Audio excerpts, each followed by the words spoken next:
I'd like to talk a little bit about a group of people called Forgotten Australians. Um, I'm often asked what are or who are the Forgotten Australians. So I'll just spend a few minutes talking about who they are and how the term came about. Firstly, a Forgotten Australian is a person, a non-Indigenous, generally a non-Indigenous person, who was in institutional out-of-home care prior to 1974. That, of course, means that they're an ageing population. They're getting older. Young people exiting out of care today are termed differently. So a Forgotten Australian is someone who was in institutional out-of-home care from or up until 1974, right across Australia.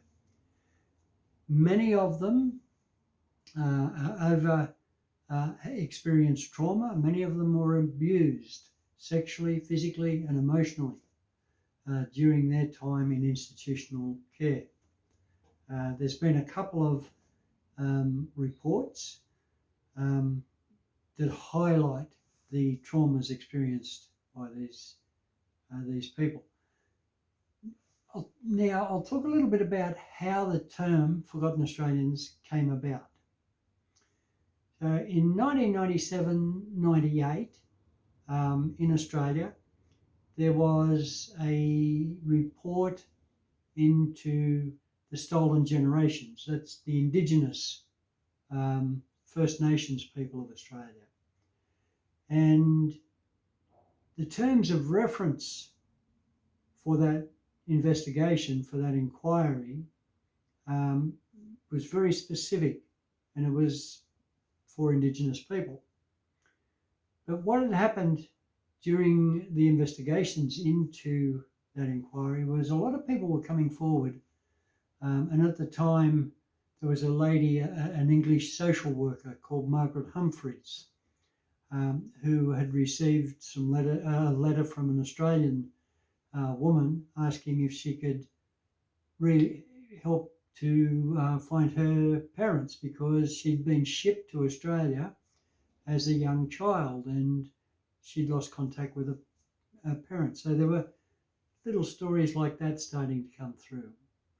And a long story short, there was another investigation called Child Migrants, and they were about 12,000 young people that were exported from Britain and Ireland to Australia to populate the Commonwealth, as it was known, the Empire. And the terms of reference on that report was very specific, and only investigated those people that were forcibly relocated, or those young people that were forcibly relocated to Australia. And while that investigation was going on, there was a group of people lobbying the Senate, lobbying the government,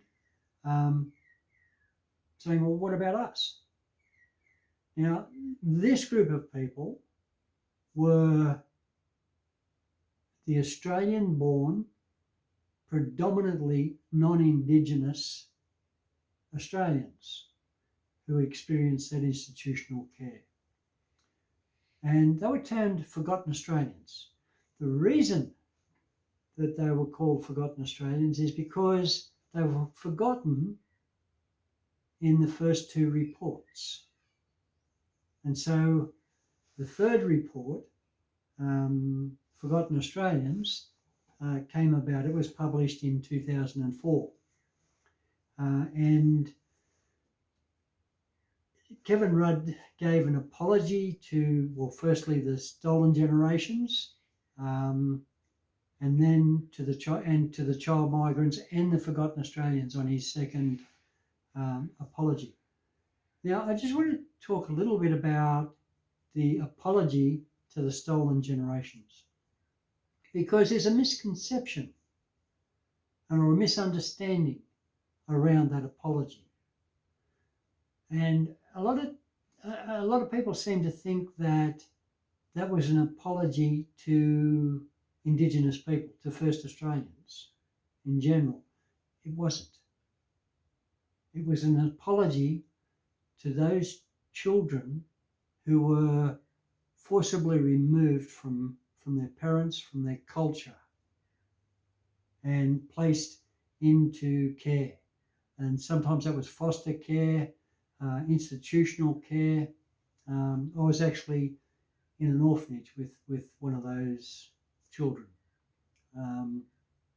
And it's a long story, I won't go into that now. But so when Kevin Rudd, the Prime Minister of Australia at the time, gave that apology to the stolen generation, he wasn't apologising for the abuses and for the atrocities that were committed against the Indigenous nations, First Nations of Australia.